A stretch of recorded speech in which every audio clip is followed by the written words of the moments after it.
Nation faces claims of tax and bank-related fraud. The former president's finances and freedom now under new threat. Also today, as soon as the next hour, House Republicans with another chance to choose between truth and Trump. But right now, their leaders are, McCarthy, now mobilizing the effort against a bill that he tasked one of his Republican members with negotiating. Remember, McCarthy and former President Trump could face subpoenas if the commission forms. Will loyalty to and fear of the former president win again? We'll find out, and we'll have more on that in a moment. We do begin, though, with CNN's Kara Scannell. She is covering Trump's new legal trouble.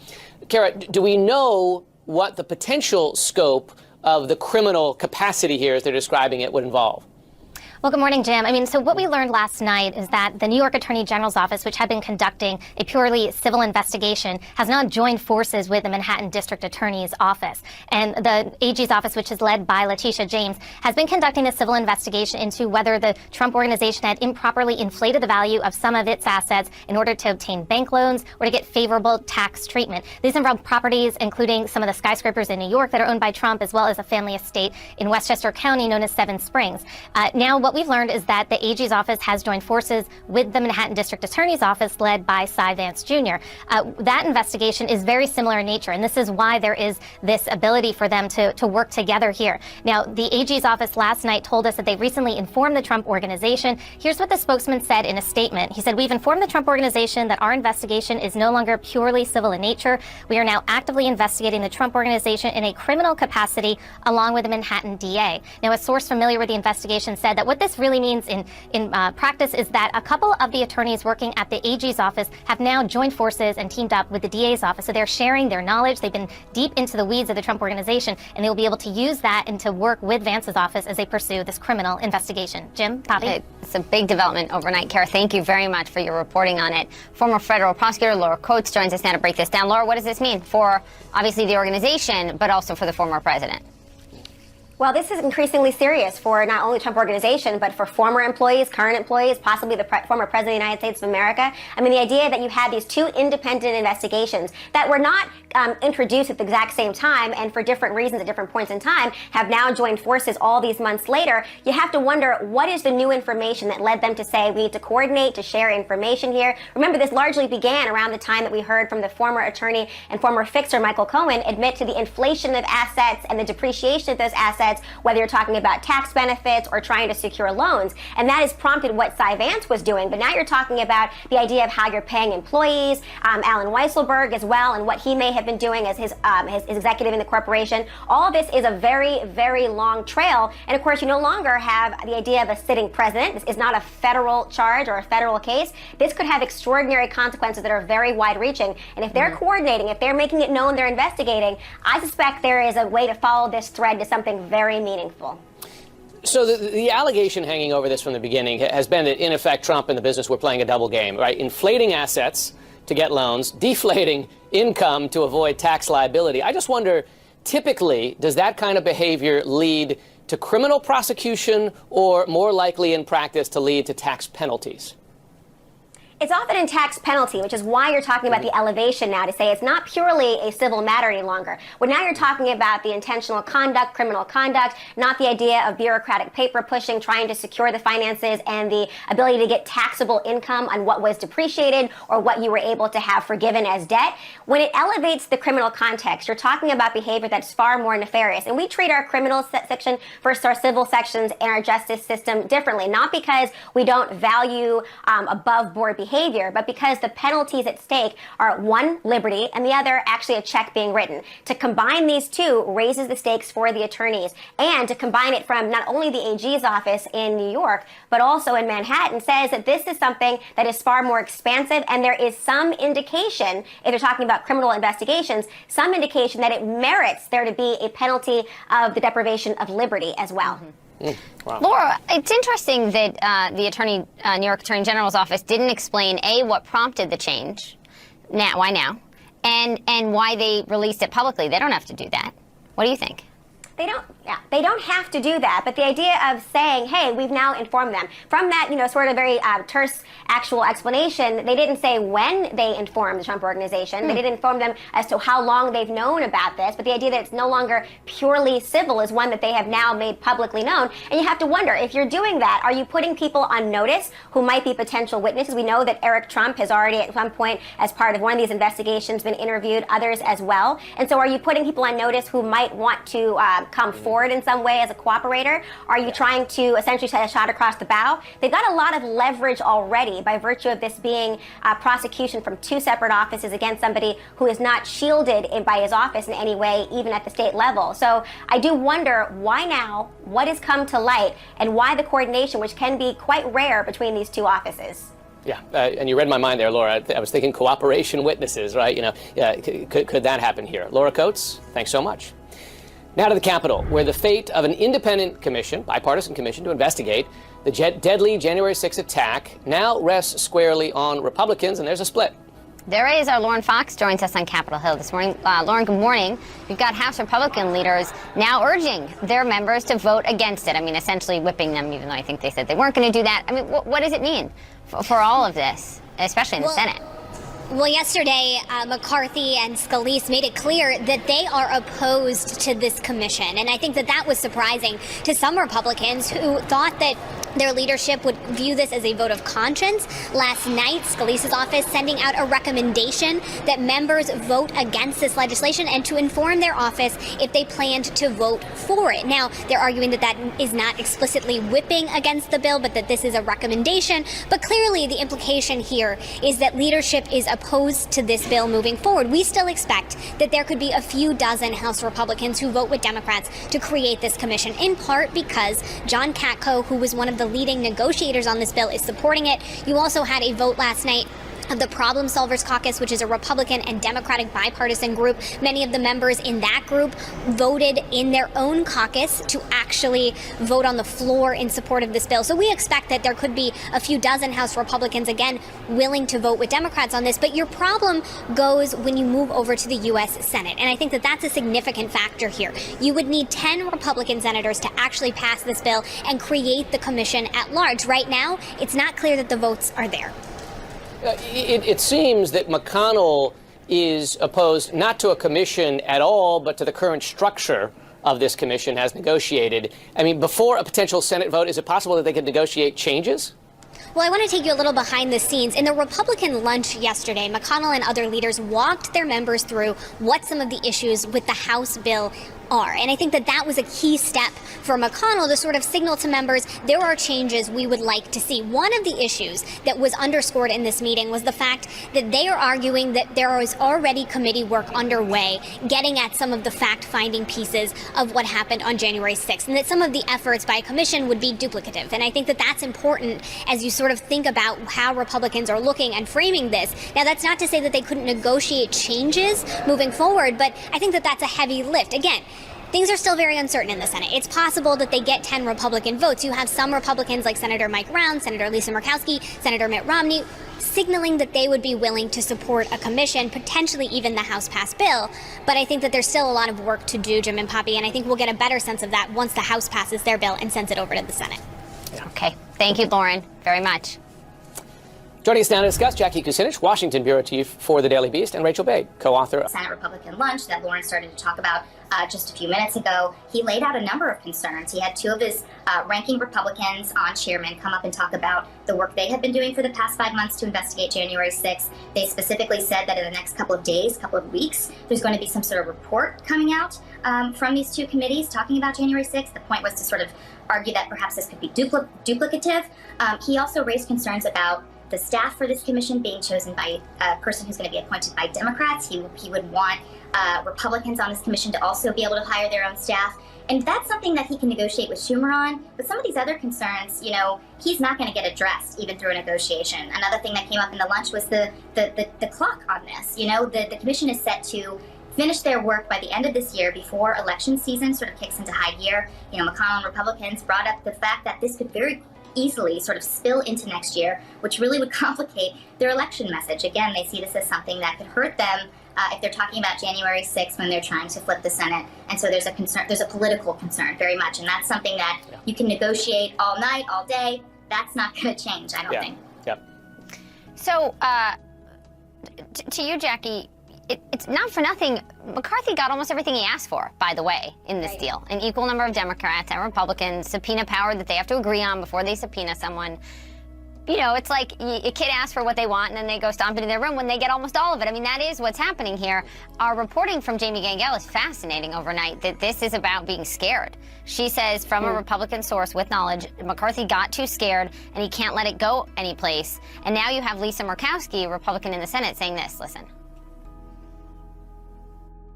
you think former President Trump should talk to this commission to detail what was happening on that day? If you put together a commission that is focused on the events of January 6th, I think he's obviously a very key individual. And McCarthy talked to Trump during the insurrection. Where does this go, Jackie? Well, and Trump said yesterday, put out a statement yesterday that he hoped that McCarthy and McConnell were listening and that he thinks that this commission should be blocked. Our reporter, Sam Brody, reported overnight as well that McCarthy has looked at this and has decided that anything that would have, if this committee would unearth damning evidence against the president or his supporters, that wouldn't work out well for him and his big dreams to become speaker. So that when you think about Kevin McCarthy, you always have to keep that he believes that the majority runs through Mar-a-Lago, and anything that would complicate that is going to be something that he tries to prevent. This is about power. And a lot of his members aren't behind, are of the same mind. There might be, yes, Rachel's absolutely right. There are going to be members that support this. However, I think the vast majority of the Republican conference is very much in line with McCarthy.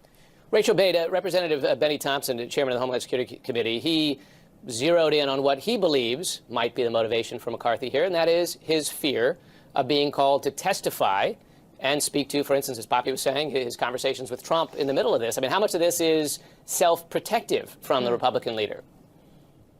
I mean, a lot of it. Clearly, McCarthy being subpoenaed by a potential commission and being forced to sort of recount that conversation with Trump that was key to the impeachment inquiry, the impeachment trial in the Senate, would not be good for McCarthy. Trump doesn't want him to talk about this. And I mean, just going back to this predicament he is in, he not only tapped John Katko to negotiate this deal, his office was also in touch with Katko. They gave him a whole list of things that Katko was supposed to secure, and Katko was able to do it. And still, there's no commission. I think if they gave him 100% of what he wanted, he still wouldn't be able to support it and still maintain the support of Trump. And again, going back to what Jackie said, he wants to be speaker, he needs Trump to do it.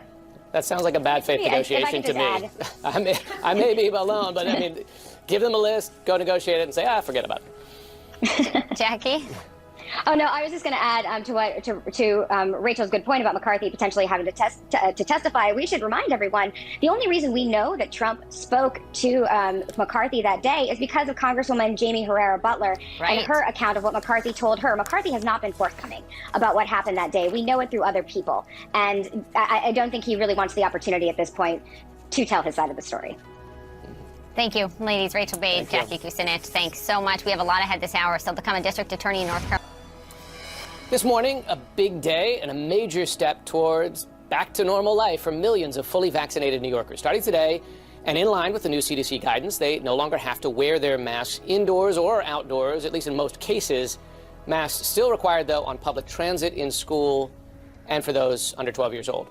Also, large venues like theaters and ballparks can move to full capacity for fully vaccinated people. Our Alexander Field is inside a transportation hub in Lower Manhattan. Are New Yorkers feeling good about this? Are they actually not wearing their masks?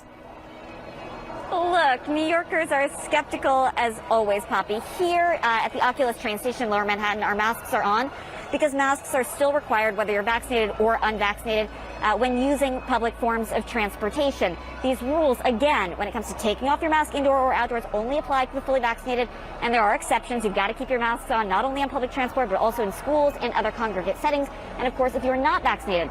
But we've been talking to New Yorkers out here this morning, asking them what they think about the new guidance. They recognize that this is certainly a testament to the success of the vaccination program, the success of the city and the state in terms of lowering the positivity rate.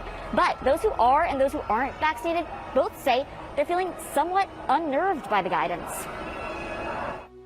I think the thing that we have to not let our guard off, because the point is that it's not that the virus has gone away. It's still very much there. It's just that the chance of spreading and infection has gone down because more people are vaccinated. I think it's too soon to relax the mask mandates. The COVID is still going on. It's not done yet. Maybe another year. I'm going to wear my mask for as long as I can. A lot of New Yorkers making a personal choice. Jim and Poppy, I think you're still going to see a lot of masks on faces, particularly in the city. And adding ever so slightly to the confusion, you've got the New York City Public Health Commissioner who says the new CDC guidance regarding the masks is firmly grounded in science, but he says he will still be making the personal choice to keep that mask on inside. Something to think about. Jim, Poppy? It does confuse things, but no harm in wearing it, and you probably won't get a cold or flu or anything like that. Alex, thanks. Right? Well, this morning, there's new evidence that coronavirus vaccines are driving down new cases across the country. Yeah, a CNN analysis found 7 states that have vaccinated at least 70% of adults with at least one shot have case rates that are now 10% lower on average than those states that have not yet reached that point. CNN senior medical correspondent Elizabeth Cohen joins us now with more. I mean, this makes sense. The vaccine's been shown to protect you and others around you, and I suppose we're seeing it in the numbers here. That's right. We're absolutely seeing it. It's real-life evidence that this vaccine works. Here's the problem, Jim. There are pockets of people who are not taking this. You know, not every adult in the United States is vaccinated, and unvaccinated people tend to sort of live in clusters. Now, you might think, okay, well, I'm vaccinated. What do I care if a bunch of people over there aren't vaccinated? Here's why you should care. When you get a bunch of unvaccinated people together, the virus can breed. Every time that virus spreads to another person, it's another opportunity for that virus to mutate. We know this virus mutates well. We know that the variants sometimes can be tough on the vaccine. The vaccine doesn't always work as well. So we do not want this to be happening. So let's take a look at some county rates just to show you some examples. So nationally, 48% of American adults are fully vaccinated. 48%. So put that in your head there. In Cameron Parish, Louisiana, only 12% of adults are fully vaccinated. McPherson County, South Dakota, 11%. Miller County, Arkansas, just 9%. So 48% nationally, 9% in Miller County, Arkansas. The fear is that in places like Miller County, Arkansas, this virus will continue to spread. It could mutate. That could make it tough on the vaccine. That makes it tough on all of us. Jim, Poppy? That's the thing. It's about protecting yourself and others. Right. Folks, if you have doubts, ask your doctor. You know, ask your doctor. See what they tell you. Elizabeth Cohen, thanks very much. Thanks. Secretary of State Antony Blinken and Russian Foreign Minister Sergei Lavrov meeting today for the first time face-to-face. Could it lead to a Biden-Putin summit? We're going to discuss that and what it might entail next.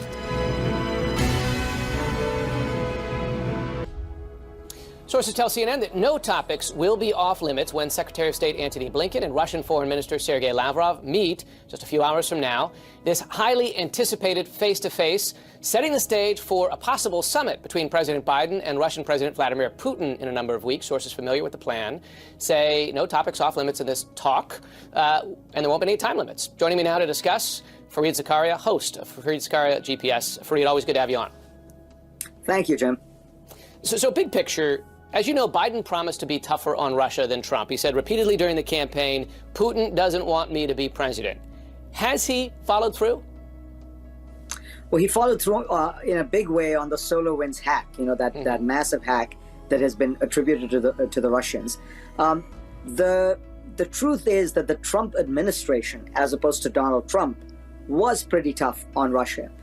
So if you look at the issue of Ukraine, the Trump administration went further than the Obama administration in aiding the Ukrainians. So on some of these issues, it was more that Donald Trump personally was very soft on Putin and was very pally toward him and trusted him and believed him, and particularly about the 2016 election interference. But American policy toward Russia has been pretty tough, and Biden continues to pursue that policy. Understood. So you have a summit now. Biden, tough, equally tough, and certainly in the public rhetoric, tougher than his predecessor. So what can the two sides accomplish in this meeting and with the possibility of Biden and Putin themselves sitting down? Well, where are the possible areas of working together? It's a very good question because, you know, part of what Biden has done is take this very tough rhetorical stance, continue the policies that were tough, expand on them, which is all very good in terms of deterrence. But then it becomes harder to make a deal with them on anything. And if you're trying to find areas where you need a deal. I mean, look, if you want to try and de-escalate the situation in Ukraine, the Russians have to play ball. If you want to de-escalate what is happening in the Middle East even, you need the Russians not to veto UN Security Council actions. Resolution of issues in Syria, you need the Russians. So there are a number of specific places where it would be nice if there could be some degree of cooperation. But I think the Biden people are right in feeling the most important thing to do is to stop the Russians from engaging in some very malign behavior, particularly in the cyber realm. And if you can't get them to stop that, then you don't want to get too pally with them on everything else, because this is a big deal for us. This is a new realm of cyber warfare, and the Russians are, as far as I can tell, the most powerful malign actor in that space. So you really have to draw a line and try to make them understand there has to be deterrence in this space. The Russians cannot expect to simply ceaselessly hack American systems and there'd be no price for it. So I'm curious, big picture, if the Biden team has a strategy, right? Because we've watched successive administrations of both parties use essentially the same strategy. Economic sanctions on individuals and entities, sometimes ratcheted up, sometimes ratcheted down, but at the end of the day, certainly hasn't deterred Russian cyber attacks, certainly hasn't pushed Russia out of Ukraine. So does Biden have a new approach that might change that? No, you're absolutely right. They have tried all these mechanisms. They haven't worked. Look, one part of it, which would be interesting to watch, is there a way to combine the toughness that you require for a deterrent strategy with real outreach, real diplomacy, real negotiations, where you're trying to see the Russians' point of view on some things, where you're trying to understand what motivates the Russians. Putin is not crazy. He is a very tough statesman who acts in what he regards as the national interests of Russia. He can be ruthless, he can be unscrupulous, but there is a method. And so if we try to figure out whether there is a meeting point, whether there is a win-win, that would be interesting, because you're right, that the simply levying sanctions on Russia has not worked. Yeah. So I want to ask you, in light of that, there was a lot of confusion, surprise, as the Biden administration decided not to sanction the Russian company involved in the Russian gas pipeline that has, of course, been a central issue in all this. Blinken had said, back in January that he's determined to do whatever they can to prevent that completion. How do you fit that reversal in the larger approach to Russia? I think it probably involves the Europeans. I'm not entirely sure what happened, but as you say, there is some recognition also that the sanctions, particularly those kind of broader sanctions, often don't work very well. I mean, look at our sanctions against Iran. They were meant to bring Iran back to the negotiating table. The sanctions against Cuba, put in place in 1959, 1960, were supposed to topple the regime. Sometimes sanctions have the opposite effect. They entrench the hardliners. Yeah, no question. And the Cuba example, over decades, of course, an illustrative one. Fareed Zakaria, thanks so much for putting it all into perspective for us. Pleasure, Jim. And we'll be right back.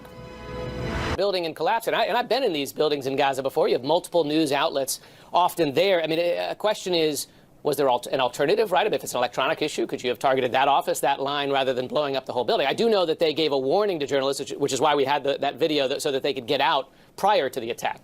Right, which is why no one was killed, thankfully. But it's still incredibly shocking to see a building housing journalists targeted by an airstrike, and it is very unusual. That is why media groups have been calling for more information. And this step by Israel to say some of the details about the intelligence is a step in the right direction. It does, as you said, Jim, come down now to the rules of war, the law of war. In the aftermath of the attack, I spoke with David French, a former U.S. Army lawyer who did some of these same targeting decisions in Iraq during the U.S. invasion of Iraq. Here's what he said about the laws of war in this case. I served as an Army lawyer and applied the laws of war in these contexts. And the laws actually that apply are pretty simple. The facts are complicated. The simple truth is that you do, in fact, convert a civilian target to a military target.